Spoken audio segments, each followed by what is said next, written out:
लिया है। SIT team भी मौके पर पहुंच चुकी है। इस वक्त की सबसे बड़ी खबर आप तक पहुंचा रहे हैं। दिनेश एमएन के सुपरविजन में ही एसआईटी का गठन किया गया है और उन्होंने मौके पर पहुंचकर जायजा भी लिया है, मौका मुआयना किया है, पहुंचे हुए वहां का जायजा ले रहे हैं, हालातों को जांच परख रहे हैं। एसआईटी टीम भी बताया जा रहा है कि मौके पर पहुंच चुकी है उन्हीं के साथ में। अब इस मामले की जांच जो है वो और तेज कर दी जाएगी।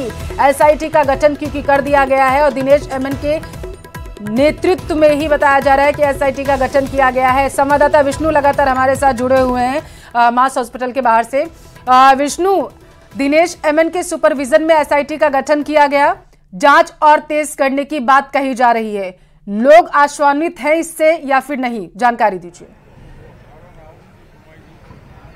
देखिए, इस वक्त की सबसे बड़ी अपडेट न्यूज राजस्थान में हम बता रहे हैं कि एसआईटी का गठन जो किया गया था डीजीपी उमेश मिश्रा की ओर से, और इसी स्पेशल इन्वेस्टिगेशन टीम को की जो कमान है वो एडीजी क्राइम दिनेश एमएन को सौंपी गई थी। उसके इस एसआईटी के गठन के बाद में एडीजी क्राइम दिनेश एमएन आज श्यामनगर में घटनास्थल पर पहुंचे हैं। एसआईटी की टीम ने मौके पर जांच की है। उनके साथ में इस एसआईटी में शामिल एडिशनल एसपी विद्या प्रकाश, उसके अलावा एसपी करण शर्मा जो कि उनकी टीम के बेहद खास माने जाते हैं, उसके अलावा पूर्व additional SP Sanjeev Bhatnagar, head constable Narendra Singh Shekhawat, तमाम जो एक एसआईटी की जो बड़ी टीम गठित की गई थी। स्पेशल ये जो पुलिस के ऑफिसर्स हैं जो लगातार कई बड़े ऑपरेशंस में दिनेश एमएन के साथ में काम करते आए हैं, तो आज एसआईटी की टीम के सभी सदस्य श्यामनगर इलाके में आज वो लोग मौके पर पहुंचे हैं। वहां पर घटनास्थल का जांच किया गया, फुटेज जो है एक बार वापस से देखें लगातार, उसके अलावा जो फुटेज जो आसपास के नजर आए उन सभी की जांच, मौके की पड़ताल, उसके अलावा जो खोल जिस तरह से बरामद हुए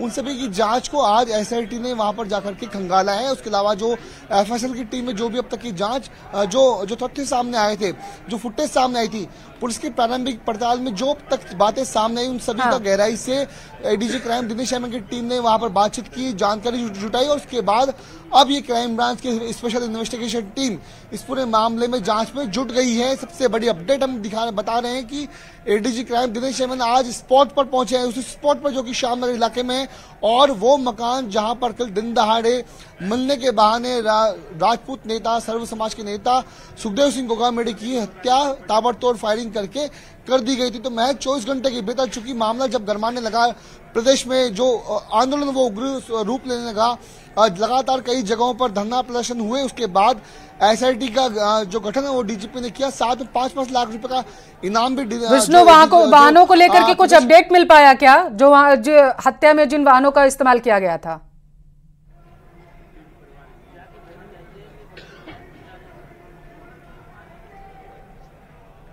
विष्णु, आवाज पहुंच रही है अब तक? जी बोलिए।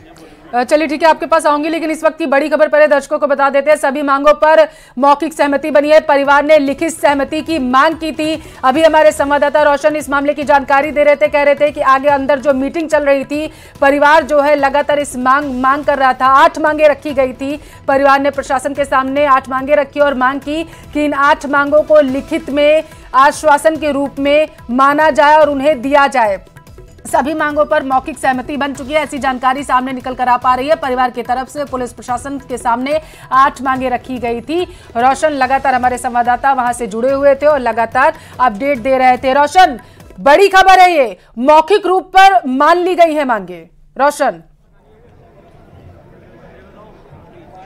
देखिए, बिल्कुल मैं बताना चाहूंगा, इस पूरे मामले के अंदर पुलिस कमिश्नर की ओर से पहल की गई थी, जिसमें राजेंद्र राठौड़ मौजूद थे, इनके जो परिवार के जो सदस्य यहां पर मौजूद थे, जिसमें एसआईटी का गठन हो, जो एफआईआर रिपोर्ट है उसमें जो इससे जो गैंगस्टर्स हैं, उनसे जो जुड़े हुए जो लोग हैं, उनका एफआईआर में नाम हो, और ये जो पूरा जो केस है एक तरीके से कहा जा सकता है कि स्पेशल रूप से यहाँ पर चले। इसी को मद्देनजर रखते हुए यहाँ पर दिनेश एमएन को यहाँ पर जिम्मेदारी दी गई है। अभी मेरे सहयोगी बता रहे थे कि दिनेश एमएन ने अब इस पूरे मामले के अंदर मोर्चा संभाला है।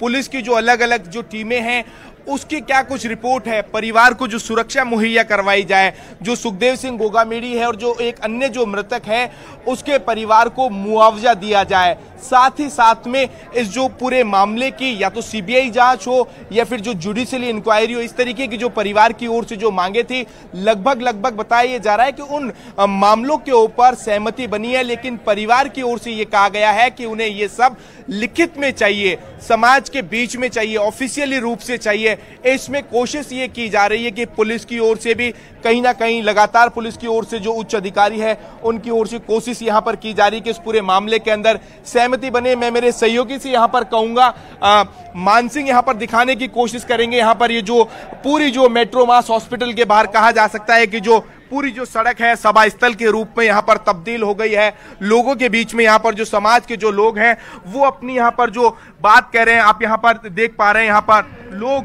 जो जी आप तस्वीरें भी दिखाइए रोशन, और अगर हो सके अगर पहुंच पाए किसी समाज के पदाधिकारी के पास तो पहुंचिएगा, उनसे बातचीत करिएगा और ये बात उनसे बोलिएगा, जानकारी लेने की कोशिश करिएगा कि उनका रिएक्शन इस मामले पर क्या है कि मौखिक रूप पर 8 मांगे जो परिवार की तरफ से रखी गई थी उनको कहीं ना कहीं मान लिया गया है। हालांकि परिवार ने लिखित में मांगे पूरी करने की बात कही है, लिखित में मांगा है आश्वासन। इसको लेकर के बात करिएगा किसी समाज के पदाधिकारी से। फिलहाल विष्णु लगातार हमारे साथ जुड़े हुए हैं मेट्रो मास अस्पताल के बाहर से। विष्णु, परिवार की तरफ से मांग की गई कि लिखित में आश्वासन दिया जाए, हालांकि पुलिस प्रशासन ने मौखिक रूप पर आश्वासन मान लिया है कहीं ना कहीं। आप कहां पर मौजूद है, जरा बातचीत करिएगा इसके बारे में लोगों से। बयान कई सारे आए थे लेकिन मेरे पास अभी रिकॉर्ड नहीं है वो। हाँ तो मैं वही कह रहा हूँ, बाइट मेरे पास या तो विष्णु से संपर्क करने की कोशिश करेंगे। फिलहाल रोशन लगातार हमारे साथ जुड़े हुए हैं, तस्वीरें भी रोशन दिखा रहे हैं लगातार किस तरीके से जो समाज के पदाधिकारी हैं और लोगों से बातचीत कर रहे हैं। बड़ी संख्या में लोग वहां पर मौजूद हैं। जी बिल्कुल देख सकते हैं यहाँ पर जो महिपाल सिंह जो मकराना है वो यहाँ पर जो लोगों से यहाँ पर गुजारिश कर रहे हैं कि लोग संयमित रहें। समाज की ओर से ये मैसेज देने की कोशिश की जाए कि जो समाज जो है अनुशासित है, किसी भी तरीके का कोई दंगा नहीं होना चाहिए। यहाँ पर जो यही जो समाज है वो यहाँ पर इसी जाजम के ऊपर बैठकर निर्णय लेगा, निर्णय करेगा, इस तरीके की अपील यहाँ पर की जा रही है। और आप यहाँ पर देख रहे हैं कि जो तमाम जो यहाँ पर जो लोग हैं, तमाम जो युवा हैं वो संयमित होकर यहाँ पर जो महिपाल सिंह जो मकराना है उनके यहाँ पर बात सुन रहे हैं। किन किन मामलों के ऊपर चर्चा हुई है उनके ऊपर चर्चा यहाँ पर की जा रही है, क्या कुछ निर्णय यहाँ पर लिया जाए, वो उन तमाम इस तरीके के जो मुद्दे हैं, तमाम जो मांगे हैं वो यहाँ पर मौजूद हैं। राजपूत समाज की यहाँ पर जो महिलाएं हैं वो भी बड़ी संख्या में यहाँ पर पहुंची है। तो आप तस्वीरों के अंदर देख सकते हैं यहाँ पर जो सुखदेव सिंह गोगामेड़ी है, उनके जो चाहने वाले हैं, उनके जो समर्थक हैं, उनका बड़ा हुजूम यहाँ पर देखने को मिल रहा है। मेट्रो मास हॉस्पिटल के बाहर यहाँ पर देख सकते हैं, मेरे सहयोगी यहाँ पर दिखाने की कोशिश कर रहे हैं मानसिंह, लोगों की यहाँ पर भारी जो भीड़ है वो देखने को मिल सकती है। लोग यहाँ पर छतों के ऊपर चढ़े हुए हैं, बड़े गंभीरता से यहाँ पर इस पूरे घटनाक्रम के ऊपर अपनी नजरें बनाए हुए हैं। हर कोई जानना चाहता है, हर कोई सुनना चाहता है। ये जो दोषी है उनके खिलाफ हर कोई ये चाहता है कि जो सख्त जो है वो एक्शन हो। मांग यही की जा रही है। चंद्रशेखर भी लगातार हमारे साथ जुड़े हुए हैं जोधपुर से। चंद्रशेखर, आपने सुना, अभी रोशन ने जानकारी दी कि परिवार ने 8 मांगे रखी थी मौखिक रूप पर, पुलिस प्रशासन ने इन मांगों को मान लिया है। लिखित रूप पर हालांकि परिवार की तरफ से मांग की गई थी कि लिखित में उन्हें आश्वासन दिया जाए। जरा बात करिएगा क्योंकि अभी कुछ देर पहले समाज के पदाधिकारियों ने ज्ञापन भी सौंपा था। चंद्रशेखर जी निश्चित तौर पे हम जो है बात करने का प्रयास करेंगे। जो समाज के पदाधिकारी है यहाँ पर मौजूद है। सर, सवाल यह है कि जो परिवार की तरफ से 8 मांगे मांगी गई थी उसको लिखित रूप से भी मान लिया गया है, एसआईटी को गठित कर दिया गया है। लिखित रूप से नहीं, मौखिक रूप से चंद्रशेखर अभी माना गया है पुलिस प्रशासन की तरफ से। क्षमा करें, मौखिक रूप से जो है माना गया, लेकिन परिवार इस बात ने जो है लिखित रूप से मांगी थी। दिनेश एमएन के नेतृत्व में एसआईटी गठित की गई है और 5-5 लाख रुपए का जो है इनाम घोषित किया जाए। तो इसको कैसे देखते हैं और क्या अब जो है पुलिस की कार्रवाई लगातार जारी है, लगातार कर रहे हैं प्रयास, तो इसको लेकर क्या देखते हैं? सर, मैं ये कह रहा हूँ, ये तो पहले तो सादर नमन, बहुत दुखद घटना है। सेकंड, मेरा जो एक विषय है, मैं भी एक वकील हूँ, मेरा ये है कि आज कल से जो 2 व्यक्ति जिन्होंने जो शूटर थे उनके अगर गिरफ्तारी हुई है तो उनका नाम क्यों नहीं खोल रहे हैं? आज काफी टाइम से सवाल कल से चल रहा है, ये कह रहे हैं हमने गिरफ्तार किया, ये डाउटफुल है सारा मामला। इसमें स्पष्ट एसआईटी, ठीक है, दिनेश एनएम साहब को मैं जानता हूं निजी तौर पे, बहुत अच्छी जांच कर सकते हैं, पर फिर भी जो है आज की स्थिति तो ये है कि सबसे पहले इस संगठित अपराध का जो है कैसे भी करके इनको जो है 4 district, Delhi, UP, Punjab and Rajasthan, इन चारों की एक संगठित एसआईटी बना, जब तक आप ये नहीं बनाओगे, इसका संगठित पुलिस वालों का आपस में कोऑर्डिनेशन नहीं होगा, ये अपराध यहाँ इनमें इन चारों राज्यों में रुकना नहीं है। आए दिन ये जो एनकाउंटर भी हो रहे हैं और हत्याएं भी हो रही है। तो देखिए यहाँ पे जो बात की जा रही है कि निश्चित तौर पर दिनेश एमएन के नाम पर कहीं ना कहीं लोगों को लगता है कि अब जांच जो है सही तरीके से होगी, लेकिन सबसे बड़ी बात जो की जा रही है, एक बड़ा जो उन्होंने पॉइंट रखा सामने, वो वास्तव में प्रभावी नजर आता है कि कहीं ना कहीं 4 राज्यों की एक मिलकर एसआईटी यदि गठित की जाए तो जिस तरह से लगातार जो रंगदारी के खेल है, शूटिंग के खेल है, इन पर कहीं ना कहीं लगाम लगाने में सफलता मिल सकती है। फिलहाल जो है राजपूत समाज की तरफ से ज्ञापन सौंपा गया है, बाहर बड़ी संख्या में जो है लोग मौजूद है और हमारे साथ समाज के जो अगवा है गजेंद्र सिंह जी, उनसे बात करेंगे। सर, एक एसआईटी गठित की गई है दिनेश एमएन के नेतृत्व में, इसके अलावा 5-5 लाख रुपए इनाम रखा गया और जो मांगी गई थी 8 मांगे, उनको मौखिक रूप में मांग लिया गया। मौखिक रूप में मान लिया गया है, बहुत अच्छी बात है। सरकार ने SIT special investigation team Dinesh MN जो जेम्स बॉन्ड है राजस्थान पुलिस के, उनके नेतृत्व में अगर ऐसी कमेटी गठित की है तो दिखती बात है इसका निर्णय निकलना लगभग तय सा लगता है। पर ये सब चीजें हमेशा घटना के बाद ही क्यों की जाती है? हमारे यहाँ पे पुलिस को प्रिवेंटिव एक्शन का भी सिस्टम होता है, जैसे 107, 151 की जो हमारे धाराएं दे रखी है, ये प्रिवेंटिव धाराएं हैं, मतलब घटना होने से पहले कर ली जाए। जब लगातार निरंतर सुखदेव सिंह जी ने एक लिखित में पुलिस से मिलके, डीजी से मिलके, कमिश्नर से मिलके कहा कि मेरी जान को खतरा है, उस वक्त अगर कुछ किया होता तो आज ये नौबत नहीं आती।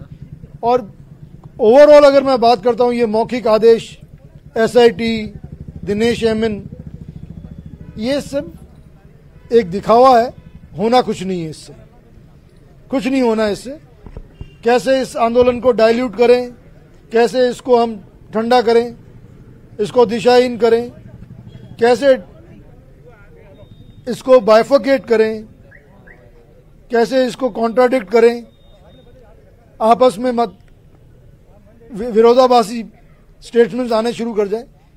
जब जब सरकार कहीं फंसती है, आके कोई षड्यंत्र में जब सरकार फंसती है तो उस षड्यंत्र से सरकार ऐसे ही निकलती है। ये एक नजरों का धोखा है, एसआईटी है या मौखिक जो भी इन्होंने 8 आदेश दिए हैं, ये बरगलाने के लिए दिए हैं, होना कुछ नहीं है। आप उनको अरेस्ट भी कर लोगे, पहली बात तो कितने दिन में करोगे, क्या करोगे, एक अलग बात है। अगर आप कर भी लेते हैं तो प्रक्रिया के तहत आपको चलना पड़ेगा और प्रक्रिया के तहत सजा होती नहीं है। जैसे ही इनको पता चला, जैसे ही प्रशासन को पता चला कि इनका डीजीपी और इनका कमिश्नर आप मान ली गई है जैसे बर्खास्त करने की, मैं तो ये कह रहा हूं कि जो मौका घटना जहां वारदात हुई है, ऐसा नहीं हो कि ये लोग वहां से सबूत गायब कर दें और बाद में जो मुलजिम है वो साफ निकल जाए बच के। इसलिए सबसे पहले तो जो घटना जिस जगह पे हुई है उसको कॉर्डन किया जाए, उसको सील चेप, नहीं तो सबूतों के तौर पे आप ढूंढने जाओगे कुछ नहीं मिलेगा। एमएन साहब से मेरा इतना ही निवेदन है, आप काफी इंटेलिजेंट आदमी है, आपकी पूर्व में भी हमने देखा आपकी वर्किंग को, तो सबसे पहले मौका वारदात की तस्दीक की जाए, वहां से सबूत इकट्ठे किए जाए, क्योंकि 5 दिन बाद आपको वहां कुछ नहीं मिलना है और आपके ही लोग वो गायब करेंगे क्योंकि उनके फंसने की पूरी संभावना। इसलिए इतना ही मेरा कहना है। जय हिंद, जय मारवाड़। देखिए, जो लगातार मांग जो है यहाँ पे जारी है और फिलहाल जो है ज्ञापन सौंप दिया गया है राज्यपाल के नाम और अब बिल्कुल आरोपियों को पकड़ने की मांग जो है वो लोगों के द्वारा चंद्रशेखर की जा रही है। और